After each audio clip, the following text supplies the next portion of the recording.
if you're 30 and above, and I mean 30 years old and above, this video is for you. Come close.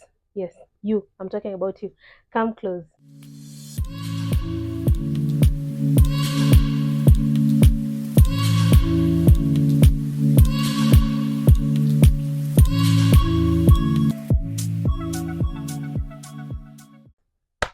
Anyway, guys, welcome back to my YouTube channel, legally her underscore Rosbella.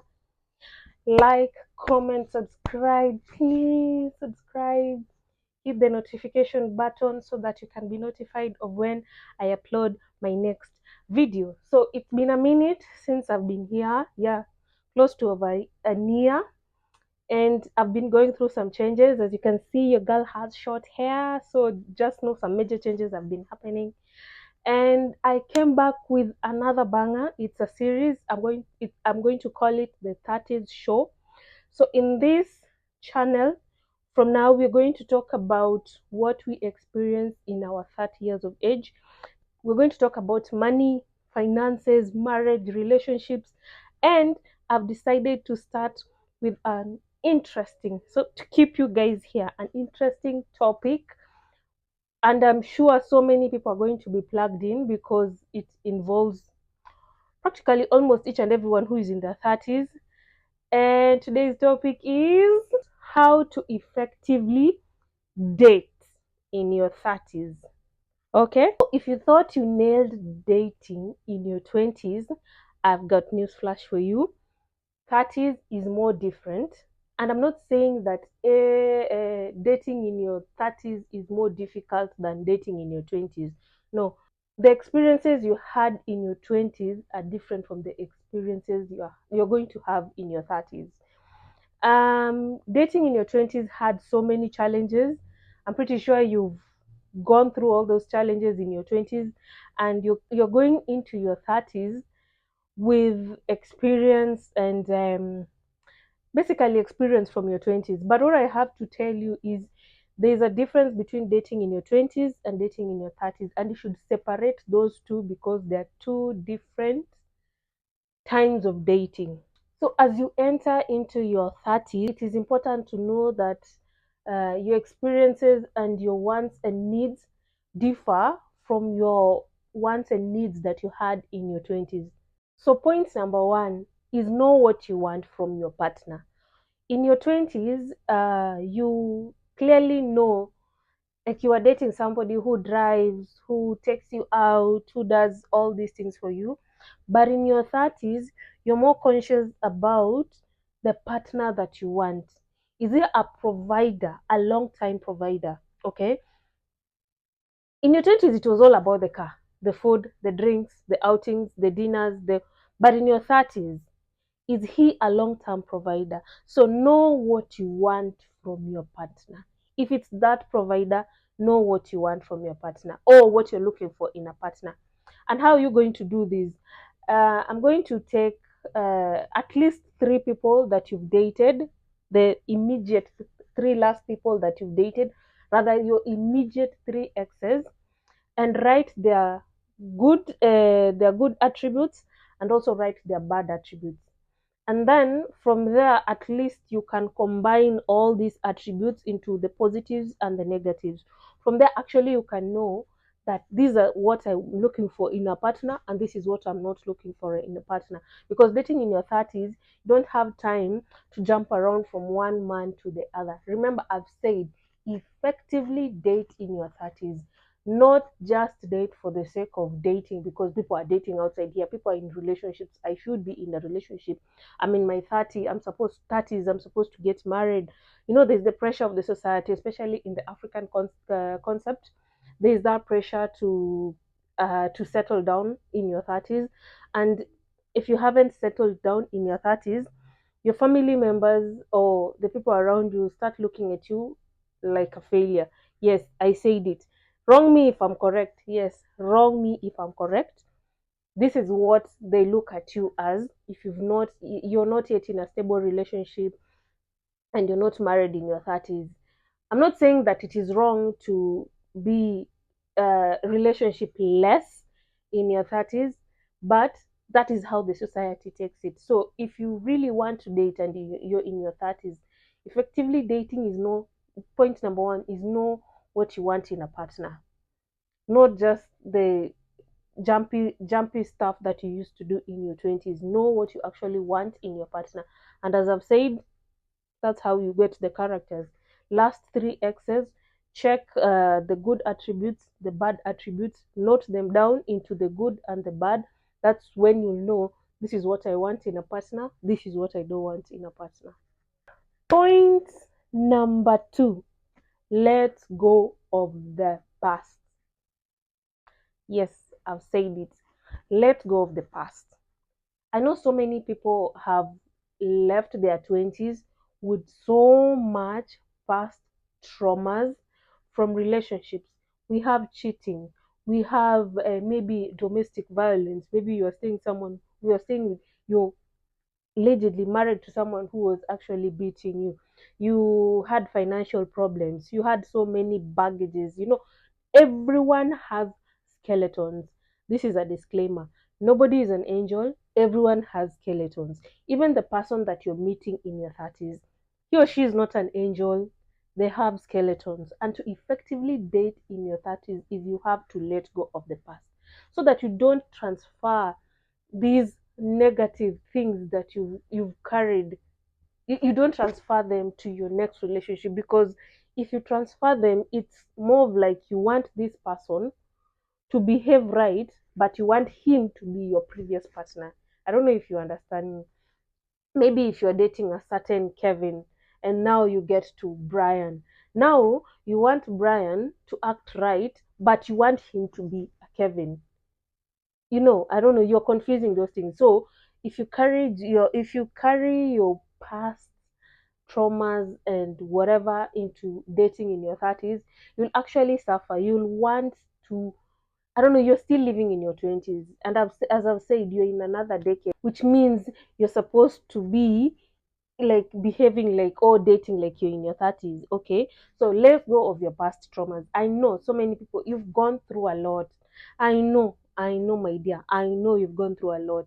There's so many things that you've gone through, but you cannot quite explain. But if you hold on to them, remember, you're holding on to so much baggage. You are heavy laden, you have so much, and you want to go into this relationship and dump all that into somebody else. You're emotionally dumping all your baggage in someone, which means it's going to drown that person.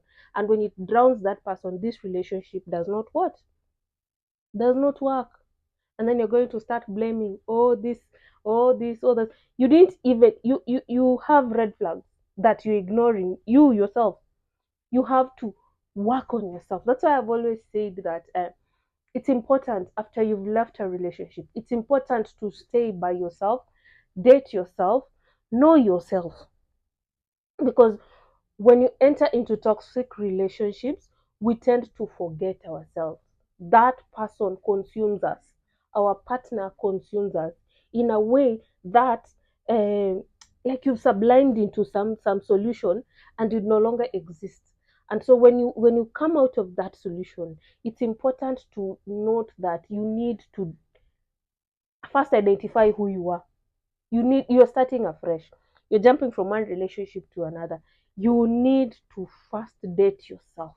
You need to first take time and know yourself. This is what I want, this is what I don't want.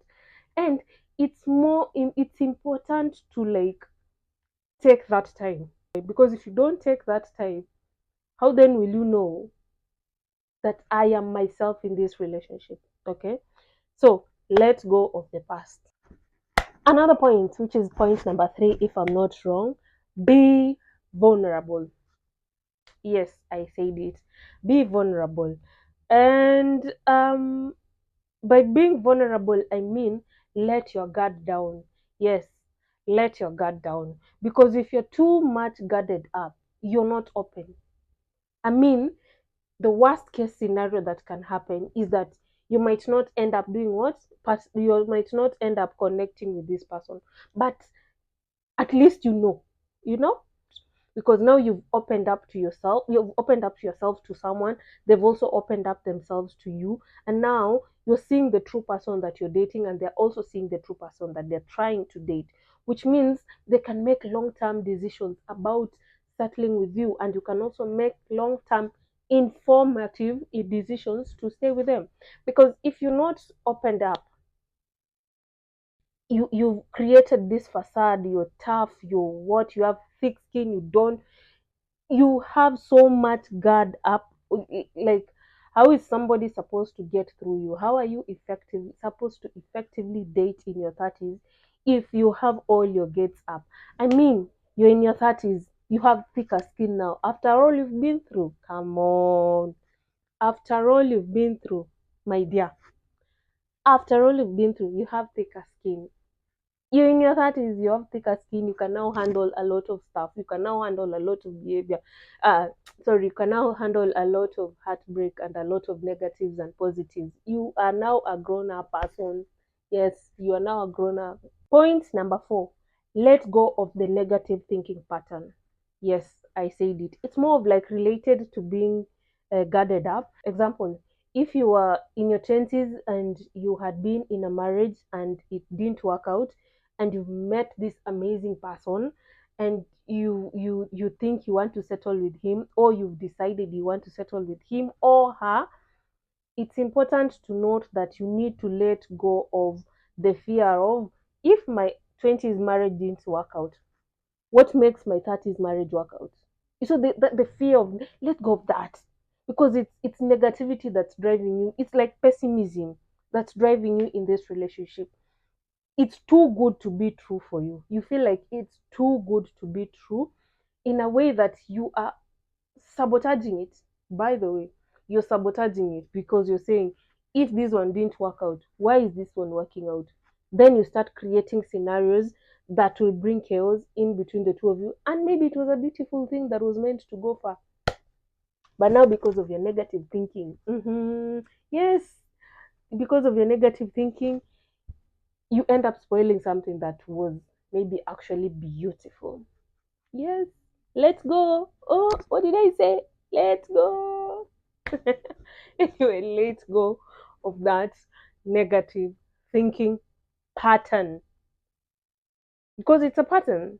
Because you're saying, this happened, this happened, this happened, this happened, then this is going to happen, this is going to happen. No, let things unfold the way they're supposed to be unfolding. Just be open and vulnerable and let things unfold the way they're supposed to be unfolding. Mm-hmm.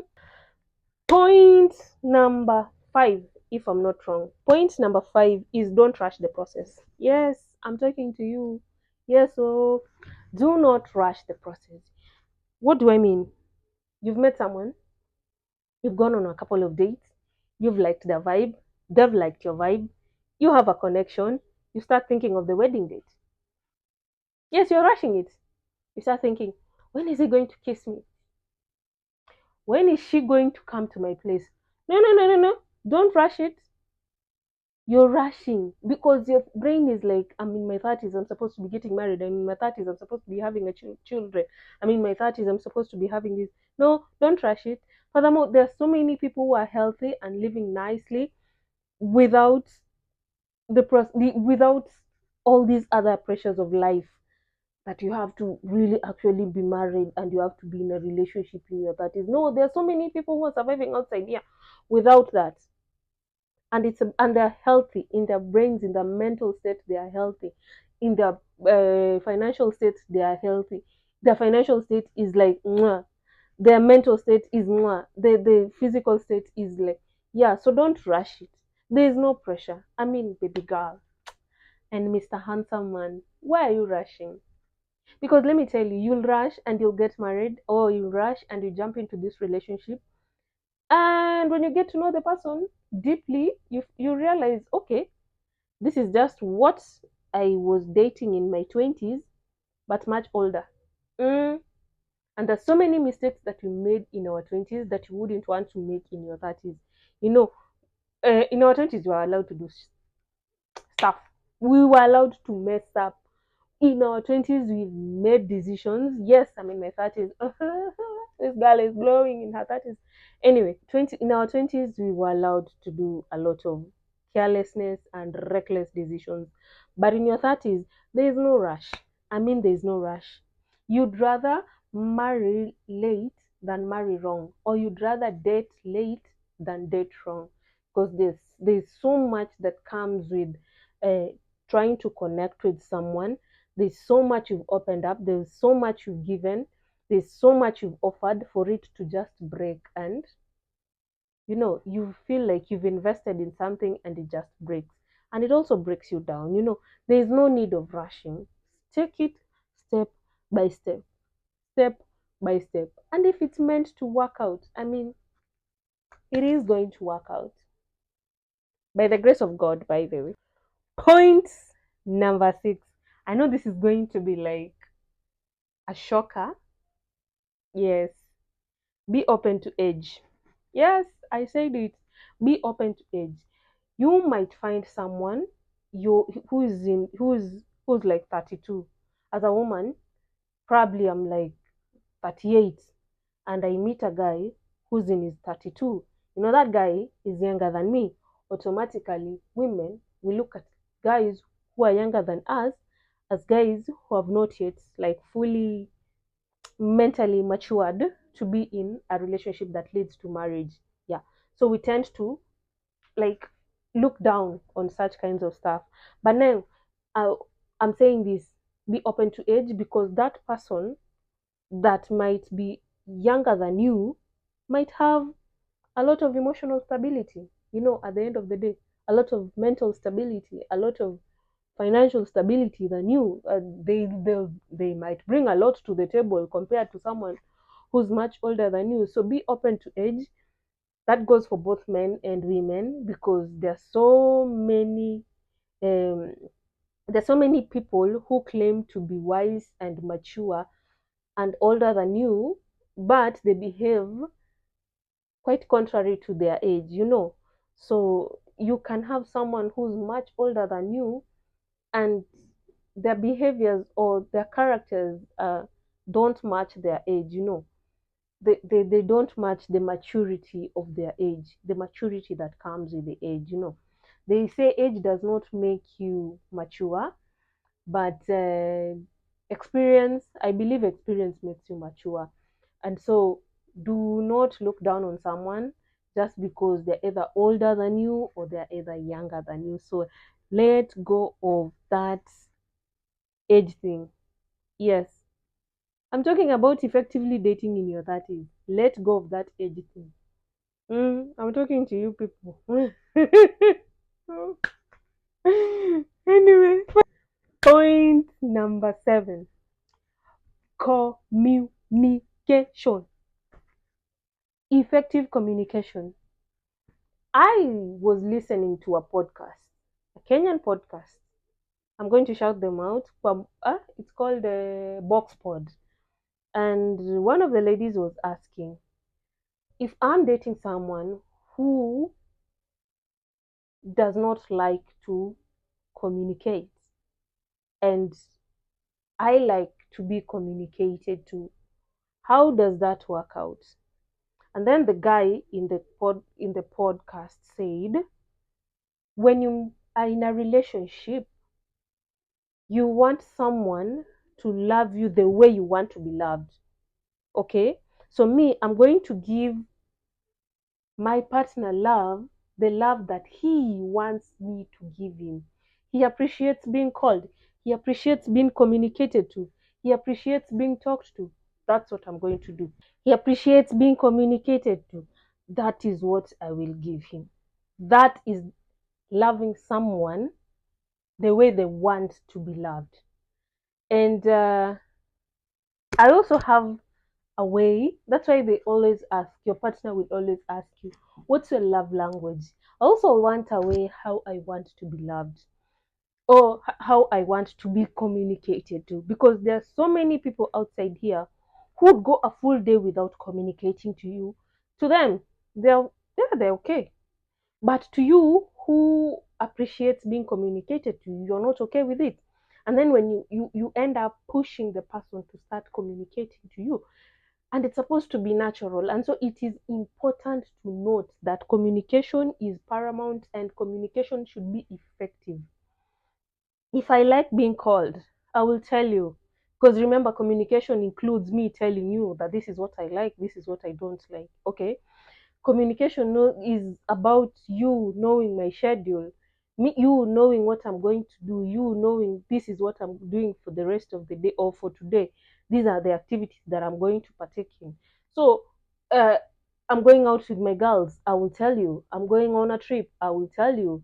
That's communication. It's open communication. So, to effectively date in your 30s, you need to make communication your best friend. Okay? There are people who just walk up and just do whatever they want to do and without communicating. How is he or she your partner if you're not communicating with them and telling them what you're doing? I had this voice note. There's a chick, she had gone out and then she didn't communicate with the boyfriend that she had gone out. And then the voice note was the guy telling the lady that, hey, I don't know the type of relationships that you've been in, but this one that you've been in with me, you'll have to communicate because that's not how I do relationships. That's a guy effectively telling the woman that no, this and this and this is wrong for me. And if you care about someone, you would actually try to adjust. And it automatically comes when you adjust to what the guy likes. I'm not saying the person should consume you. I'm saying if this person likes being loved through communication, do it. Yeah. So communication is paramount for dating in your 30s. Another point is never neglect your values.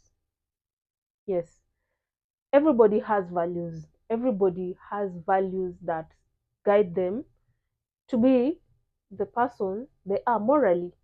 And so, when you meet someone in your 30s and you've not been dating for quite some time, and you want to compensate or overcompensate for this period that you've been alone, and you end up neglecting your values. Like maybe you don't like someone who just moves around without telling you. Those are some of your values. You cannot compromise. Like, don't compromise on your values. You know, there are certain things you don't like, there are certain things that don't sit well with you. Just because you've gotten into dating or you've gotten to this person or you've gotten this person, they're doing certain things that don't align with the values that you have, and they want you to engage in certain things that don't align with your values. It's important to note that you're not supposed to neglect your values. You're supposed to communicate this and this and this I will not do. This is the point that I'm going to reach with this. It's important to take note of your values and make sure that they're actively active in this relationship, because I mean, you're in your 30s. Why should you compromise on your values? If you're someone who has said that you've decided that you're never going to have sex until you get married, yeah, that's a value that you've set for yourself. I've seen this lady, Yvonne Oji, she's in her 35 years or something, and she even wrote a book, Bamboozled by Jesus. She's a virgin. She has said she's never going to have sex until she gets married. You see? And it's working out for her. She's been dating. Yes, you can date without having sex. If that is one of your values and you are standing by it, don't compromise just because you've been single for a long time and now you are in a relationship. You don't want to lose this person because they're insisting that they have to have sex to be in a relationship. Do not compromise, because that is overcompensating. So if you compromise on this, trust me, rest assured, when this relationship goes for a long time, you'll find that you will overcompensate for so many things that this person is going to consume you. Relationship is a two-way traffic, okay? Dating is a two-way traffic. Do not compromise on your values. Capish? Yes. And I'm talking to both ladies and Men, I'm not only talking to, I'm talking to everyone. Another point, which is point number 9, if I'm not wrong, do not settle. It's more or less related to not do not do not compromise on your values. Do not settle. Yes, do not settle. Just because do not settle just because you've gotten into a relationship and or you started dating and this person has so many good qualities and a few just because you want to remain in that concept of I'm dating, I'm in a relationship, I'm in a marriage, I've been engaged to, you settle. Do not settle. This person will consume you. Okay, because once you settle, because of the society outside there, you want the society to call you that you're in a relationship. You want the society to call you a husband. You want the society to call you a married man, a married woman. You want the society to call you someone who's in a relationship, and you end up settling for less. Usually, it's settling for less because settling is for what? If you settle, you'll be consumed by your partner, and once you're consumed by your partner, it's more or less like a controlling kind of relationship or controlling kind of dating. You don't like the way this guy speaks about waiters in hotels. Yeah, don't settle. If it doesn't sit well with you, tell him openly, communicate. Hey, Mr. Man, I don't like the way you speak to waiters. I personally, I have that. I really don't like um a guy who disrespects people in service. Yes, it doesn't sit well with me. First of all, because I have been in service before. Yes, I've been in service before, and I appreciated the people who would to give me a chance, who will take a chance on me. But the people who are like looking down on me, I know there's so many things that can happen. For example, like there's so much about people who are in service. Assuming you're in the hotel industry, you're mistreating the waiter. This is the person who's bringing you food, and then you're going to cry that I had food poisoning. Eh, these are things that you're going to consume in your body, and you're being rude to the person in service. Does that even make sense? So for me, it has never sat well with a guy who's rude to the service. Rather, if we've gone to that restaurant more than once or twice, I expect you to know the name of the lady that's serving us and don't call the lady by or oh yeah or what. I expect you to know the name. I was dating this guy. I think I was still in my 20s. I was dating this guy. I think this is something that I've moved. It's a positive thing that I've moved on with. I've moved with it to my 30s. I was dating this guy, and at the beginning of the relationship, of course, we were going out. And I remember one time we went for dinner. So there's a lady who came and served us. I said hi to the lady because when she comes, you first have to say hi. I said hi to the lady. He said hi to the lady. And the way the lady came to the table, it's because he had called the lady like, first of all, I told him, no, don't do that. If you want to call someone you don't know their name, you're in a restaurant, raise your hand. Yeah, they will see it and they will come. Uh, the lady served us, and I think for some reason she didn't bring the salt on the table. I can't quite remember what she did, but it was she was falling short. The waiter was falling short. The right thing is to do is call the lady. Excuse me, you served us. It's halfway through the meal, and we are missing salt.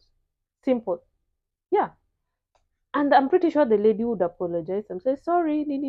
So by that time, like he was rude to she was a waitress. She was rude to the waitress, and I could feel the pain that she was going through because I mean I saw it in her eyes. She felt bad there and then, even without finishing the food. I was like, yo, dude, uh, I was in the service industry.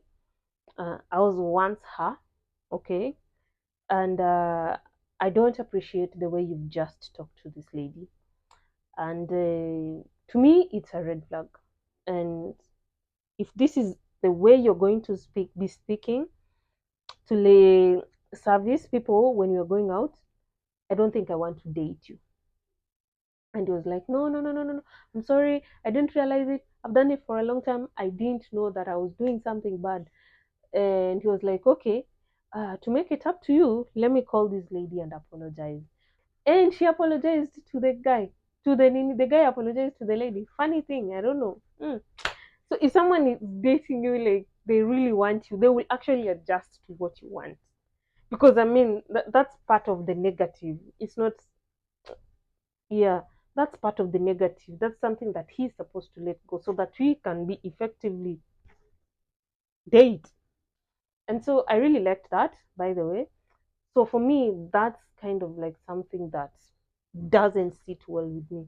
So if I find a man that is rude to the service, to the service people, in, no, I won't settle. Mm-mm, I won't settle. No, if he or she is not willing to adjust or to change on that bad character, I won't settle. I'll be like, no, I can't date you. Yeah, yeah. Simple. On to my last point. Do not seek perfection. Yes, do not seek perfection. As I said earlier, I said that we all have skeletons in the closet. We all have baggages. We all have things that we don't say out loud. We all have things that you don't want people to find out about us. Okay? Do not see that this person is supposed to be 100%. If you can accommodate some of the flaws that the person has, and I don't mean that now you're settling. No, there are certain flaws that you can actually overlook, like the restaurant thing.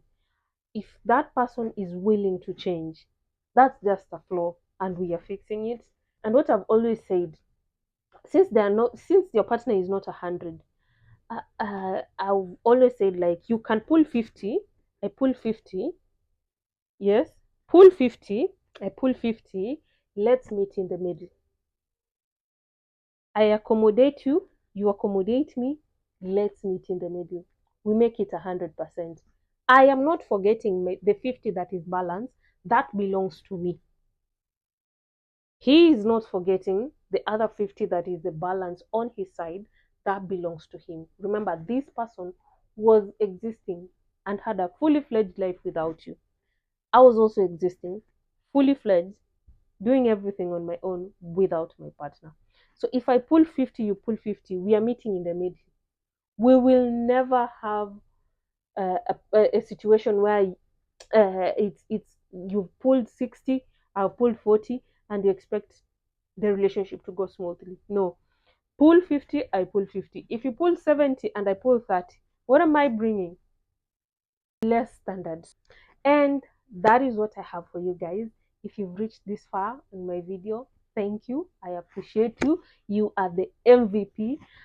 Like, comment, subscribe, share so that this can reach other people. This good news can reach other people. Comment, give me something, tell me something. Thank you for watching our 30's show. See you. Bye.